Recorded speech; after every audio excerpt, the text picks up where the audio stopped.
Please go ahead and finish your meal, coffee, and dessert.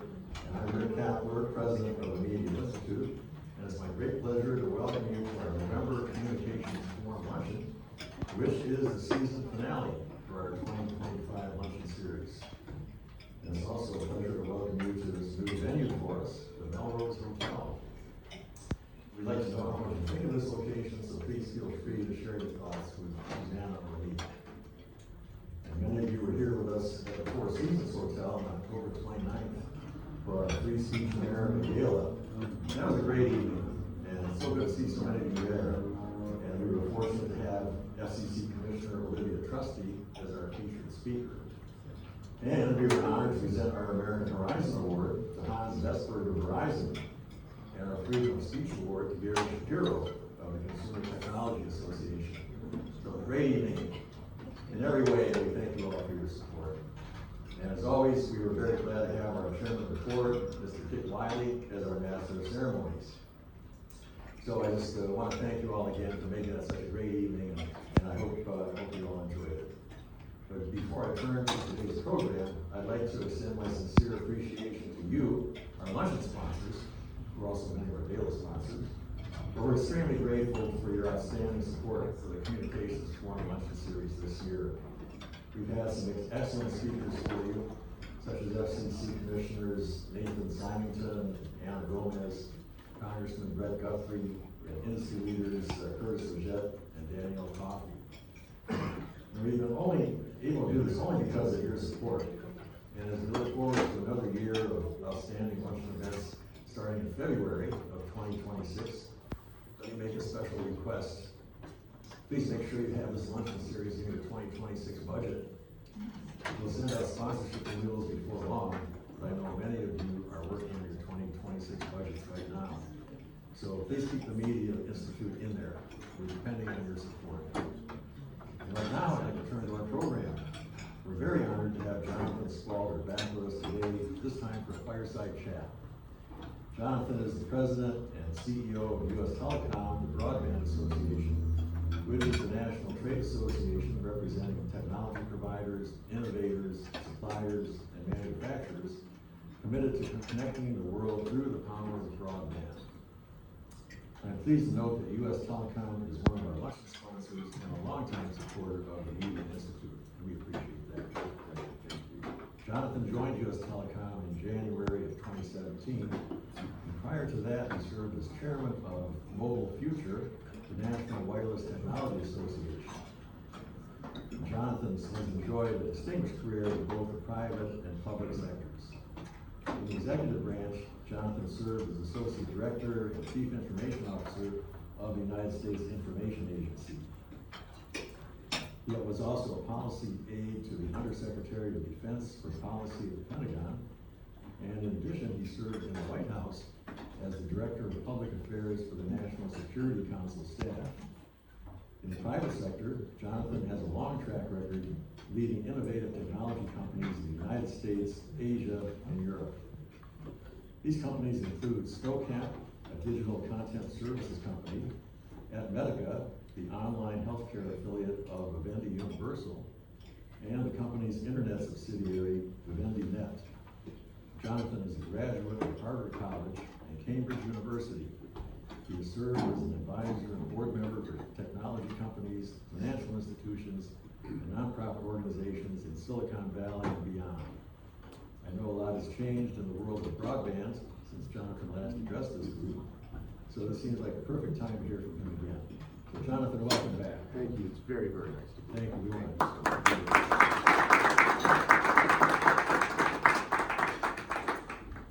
So we're glad to have a chance for a fireside chat. I guess this will be so good. Let's start with a big picture, Jonathan. The communications industry has changed dramatically since the days of copper telephone lines. USTelecom and their members have been leading the charge in the transition to next generation IP-based networks.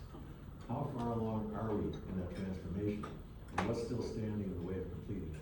Well, we are in that transformation. We're making progress. We owe a deep debt of gratitude to our colleagues at the Federal Communications Commission and its chairman for accelerating our network transformation towards IP networks. because the benefits are profound. Making sure that American consumers can have the level of connectivity, choice, flexibility that they need to do essential next generation services, including telehealth, civic engagement, right down the line. We all know what they are. Access to next generation public safety opportunities and options like Next Gen 911. Networks that are going to be much more environmentally sustainable. Networks that are going to actually allow us to avoid theft that comes from massive numbers of efforts to actually steal copper, which we're seeing proliferating around the country. There are an incredible number of reasons why we have to be able to move forward. And if you think about it, it was last week that the copper penny, I have one actually, I have a prop. Last week, the copper penny actually was discontinued. The last 5 pennies were printed at the Philadelphia Mint. This penny has been in existence for 239 years. But our government understood that the cost of producing this penny was 3.7 cents. It was very costly to transport. And most importantly, consumers were making their choice to move to cashless payment. The IP transition has already happened in at least with respect to copper pennies. Why can't it happen in a much brisker pace with respect to our own broadband networks? Copper as a form of communications started actually 210 years ago with the telegraph. But we still, in many places around our country, despite the fact that there are dozens of countries that have already discontinued copper use, that are mandating that we have to go through incredible amounts of both scrutiny and regulatory pain to actually be able to make that transition. We still are having to maintain parallel networks, investing billions of dollars to maintain, because of regulatory and legal fiat, copper networks to support a dwindling group of customers, many of whom have already decided to make the transition. Imagine if the government told Apple that it needs to maintain its earlier version of the iPhone. I have one. This is the i6. It's Lara Weinstein's i6. It was actually, came into production in 2014, and it was retired in 2023, that Apple decided it would no longer support this version. Well, imagine if the government told Apple that it had to get approvals in order to be able to do every new product release. Apple wouldn't be a $1 trillion company. America wouldn't be leading the global race for innovation in our technology space. We are working on, and we're so glad we can do it in lockstep with our friends at Federal Communications Commission and in many states, is an effort to expedite this transition. The time has come, and we're really looking forward to making sure we have sensible policies that will get us over the finish line. Policies that finally, I hate to use the pun, that will make sense. Okay. Let's turn to one of the biggest practical challenges to broadband deployment, the permitting process. Whether it's attaching fiber to poles, transmitting conduit, or getting local approvals, the process can be slow and costly. What more can Congress and the FCC do to streamline permitting and speed up broadband deployment, especially as BEAD and other programs ramp up? There is a need for speed, and there's a lot that can be done. We need more green lights and less red tape. Let's just be very clear about that. But the good news is that we're starting to make progress. Just this week, Congress has actually moved very quickly to actually go through a markup on the consolidation of 29 bills. In the House, I was able to testify before a hearing, going through how we actually can reasonably improve and expedite our permitting processes across the country. The Federal Communications Commission has issued, and we just responded to in a comment yesterday, a notice of inquiry trying to envision a world where we can actually move in an accelerated way to get more broadband connections to the people who need them most, because we're able to rationalize and bring a new mindset to how we can actually work in partnership with states and counties and the federal government to move more rapidly in the permitting process.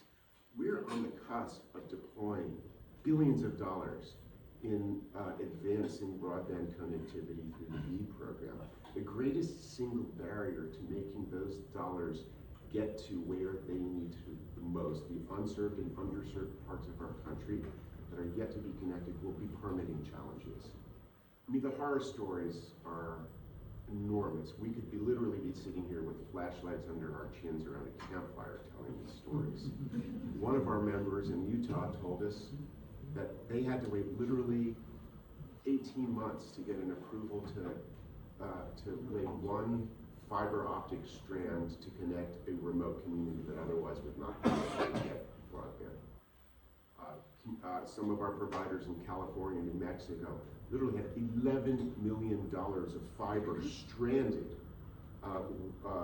construction teams hired, ready to go, but the project was killed because the permitting process took 3 years. There's a lot of things that we can reasonably do. We can establish in legislation shot clocks. We could present mechanisms to making sure that where permitting processes have already happened on, say, federal land, that those could be deemed granted. We could create a federal backstop using reasonable, rational, practical approaches to understanding that if states and municipalities can't agree to move forward on a permitting process, then we can move to a backstop, which is a federal standard. We can ask all of the communities to which we pay enormous fees to allow for permitting to move forward, to base those fees on actual costs, not to allow our fees to be used as revenue centers for municipalities. There's a lot of important work we're ready and geared up to be able to do. We're looking forward to doing that work in Congress, with our friends and colleagues across government and states, and also, of course, at the FCC. Okay, let's turn to cybersecurity and digital trust. From breaches to government systems and DDoS attacks to supply chain challenges and deepfake scams, I think it's safe to say that we're in a new era of security that requires extreme digital vigilance and potentially new ways of thinking to address sophisticated threats like those. Can you give us your thoughts on how we should reshape our approach so that we're not caught flat-footed? Well, the good news is that I think we are actually on our toes, not on our flat parts of our feet already. We are being both vigilant and on the barricades of the fight, not only against scams, which are proliferating at a rapid pace, and we have to be very, very vigilant about that, but also in ensuring that we as a collective industry can do our very best, and not only in terms of our investment, our training, the direction and purpose of our people power to address the cybersecurity challenges of the future. And that starts in both instances, both in terms of the scam and cybersecurity work that we have ahead of us to deepen and actually animate the public-private partnerships that are essential to progress. We need deeper collaboration with our colleagues across the national security agencies here at the federal level, but also working hand in glove with our partners in state and local governments and indeed internationally. And we are. On the scam side, we are doing our best to have a strong oar in the boat to fight against the malignant and metastasizing organized crime and other bad actors that are trying to target our most vulnerable citizens. Our piece of the puzzle at USTelecom has been to really breathe life into what we call a traceback.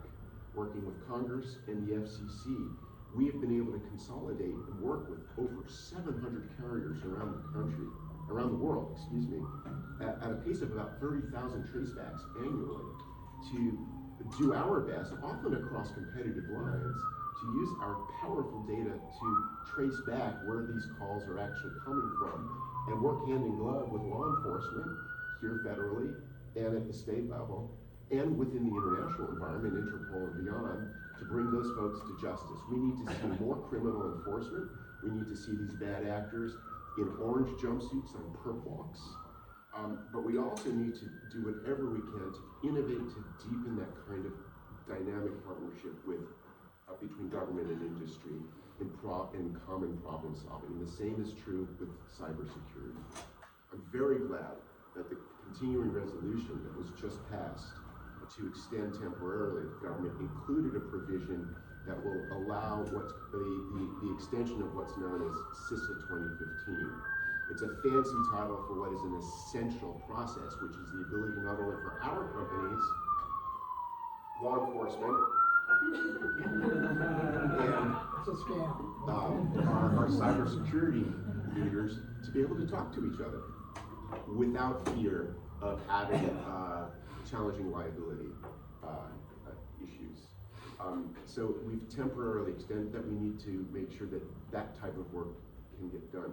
But we are loaded for bear. We're investing hundreds and hundreds of millions of dollars in our cybersecurity project, and we're doing so very mindful that our enemies, our adversaries, particularly China, are on notice, that we are watching very carefully. We are working with great pace and in close collaboration with our government and our intelligence agencies to ensure that their efforts to intrude in our networks and disrupt our critical infrastructure won't happen. What we can't let happen, though, from a policy perspective, is for the notion that those who have been targeted by these extremely aggressive and well-financed adversaries are somehow responsible for this. We're the victims.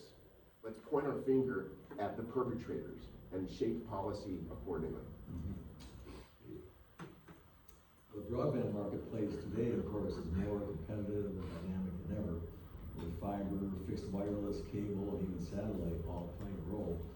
But at the same time, emerging technologies like AI and quantum computing are driving unprecedented demand for capacity, speed, and reliability. How do you see the industry adapting to this new era of connectivity, and how does that competition benefit consumers? I think it's given us a lot of optimism in the broadband sector to know that even as there's so much what's, I think now become a trope, convergence in our space, that there's also a tremendous amount of opportunity. And the measure of that optimism is in fact the level of investment, of capital expenditure we as an industry are continuing to make in this national treasure, which is our communications infrastructure. The broadband community, just last year, according to our annual CapEx report, invested just about $90 billion, continuing a trend of all-time high levels of investment in our connectivity infrastructure, our broadband networks. That is an unprecedented amount of money for an industry to continue to commit. And the reason that we're doing so is because we see a tremendous amount of opportunity, not only for our existing customers, but for our future customers. And we're doing so in an environment where the affordability of our services and products are increasing. Just today, we announced, and I'm very proud about this, through our annual broadband pricing index, our BPI, that for yet another year, broadband prices in aggregate are actually going down. They declined 8.7% last year. And this is, if you actually take a look, since 2015, decline of 43% year on year for the most popular tier of service. And that, in comparison to that same period, is where we've seen across an average of, if you look at an average of goods and services, an increase of 38%. So we know for families that are looking carefully at their pocketbooks, not only are broadband speeds increasing, accessibility accelerating, but prices are actually declining, and that's fantastic news. And I will put that level of optimism, but also facts against any of the competition that are also trying to move into the space. Be on notice.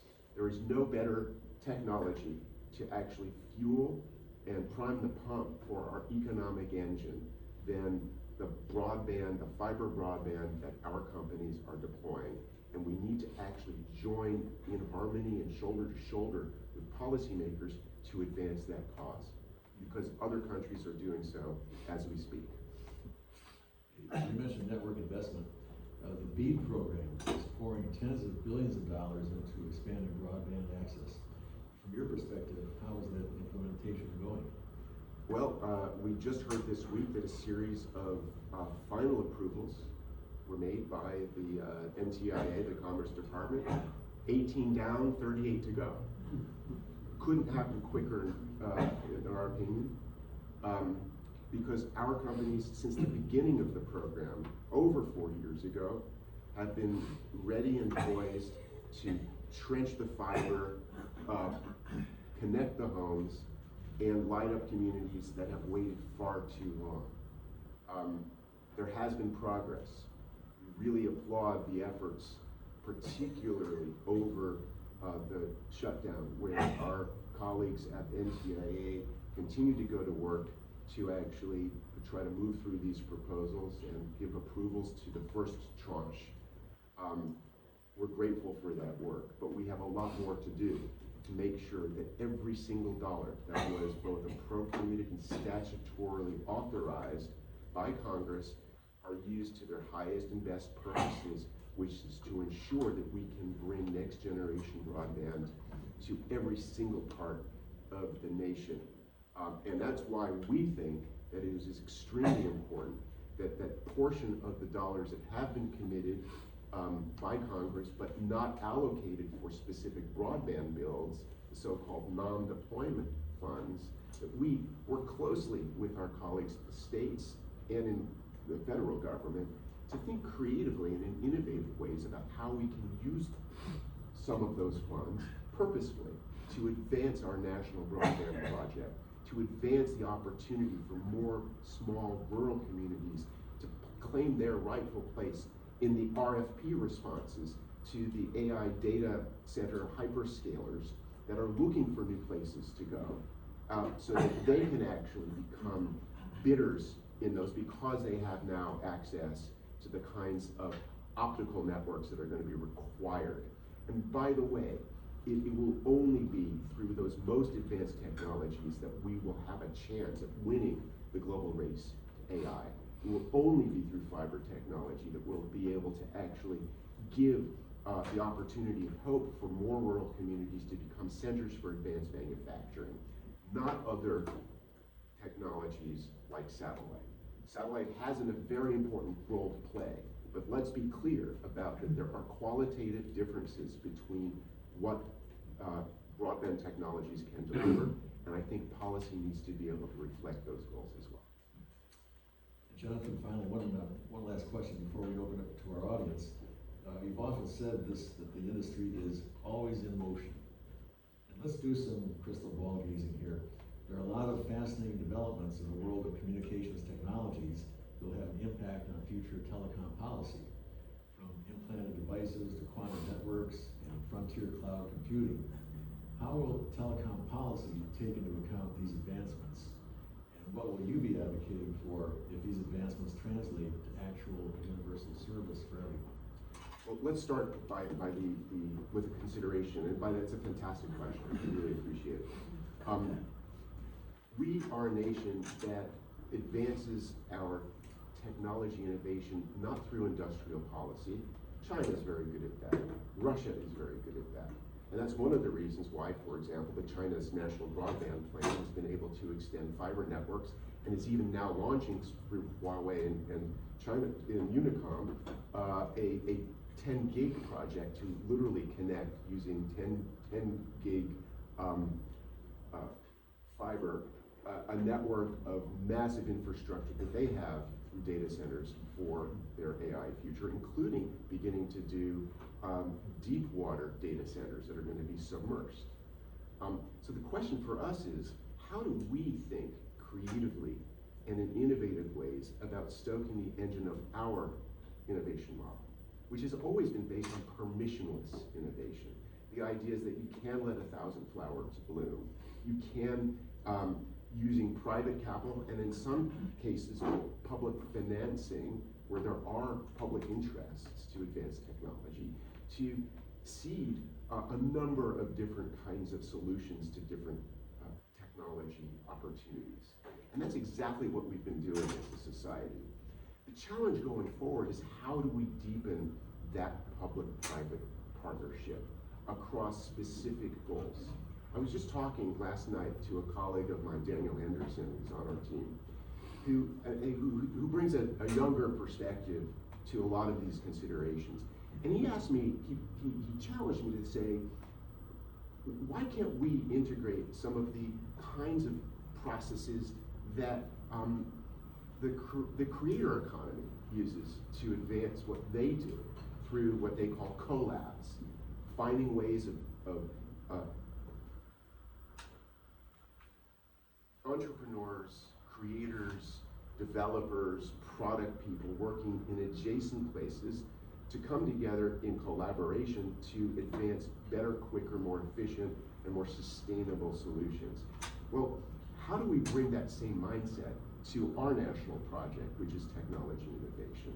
Imagine the power that can be unleashed if we're deepening that public-private collaboration around things like cybersecurity, permitting, AI advancement, network modernization, increasing opportunities for public access to our broadband future. I believe that there's going to be a new approach, a new, more enlightened approach as we look forward in the next 10, 15 years to finding ways of not having this oppositional approach that business and government are working often at cross purposes, but finding better and more thoughtful ways of creating alignment to get us to scale. And imagine the technology chops, the innovation, the mindset, the speed that industry can offer, combined with the scalability and the public interest focus that our colleagues in government can bring. Combine those, and I think the United States, as it has been in the past, will continue to be unstoppable. Jonathan, thank you so much for all these fascinating insights. It's really interesting to see what's going on in the industry and to see how you're on top of all these developments and what's ahead. So thank you very much for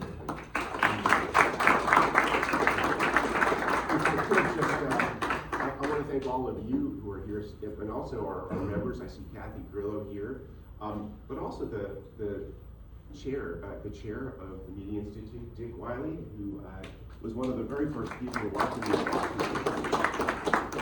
And also the Media Institute board member, Keith and Will, really appreciate the work that you do at the Media Institute and the platform you provide for a really thoughtful and important conversation. Really looking forward to not only bringing up the rear of this series, but working with you all in the days ahead. So thank you all very much. And we're running a little late. Don't leave yet. We're trying to. I'll shake with you. Okay. We might have time for maybe one or two questions, brief questions in the back. Lynn. Yeah, Lynn Stanton, TR Valley. I was wondering if you see any constraints on BEAD deployment from either supply chains or workforce availability? Well, yes, we do have endemic challenges ensuring that we have adequate workforce to do the important build work that's necessary.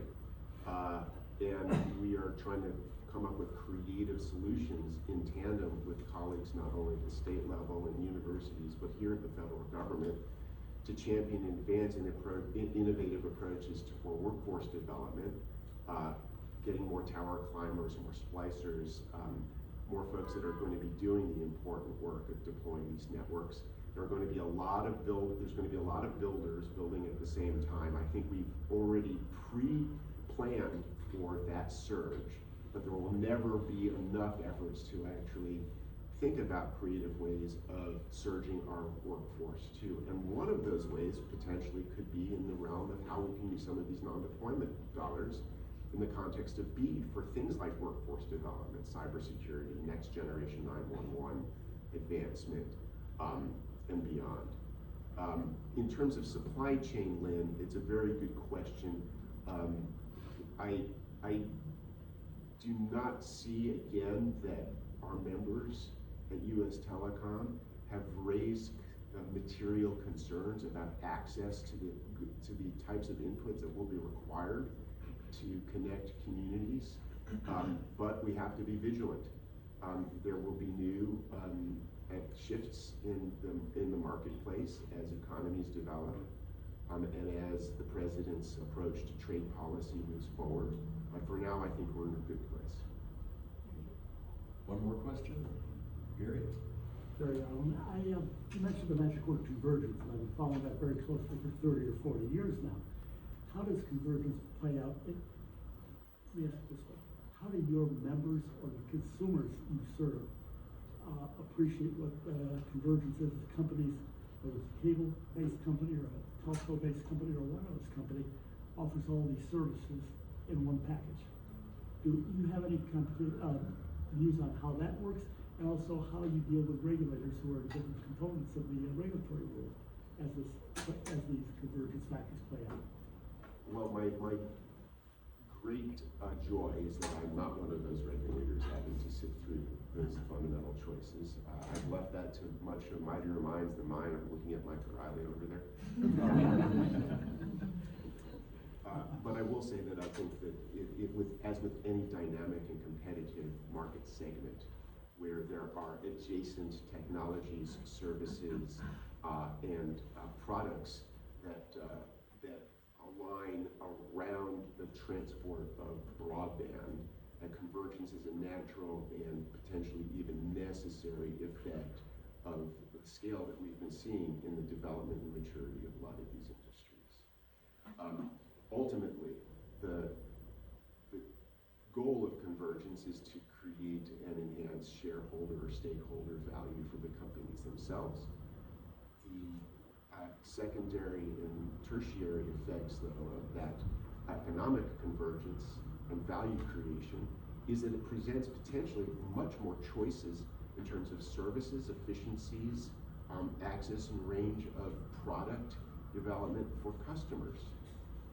That to me is going to be the sweet spot and the defining evaluation point for whether converged industries will be successful.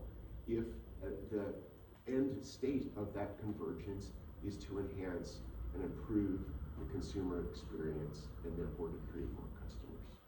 So I'll let it to the market to actually be the final commenter on that. Jonathan, thank you so much.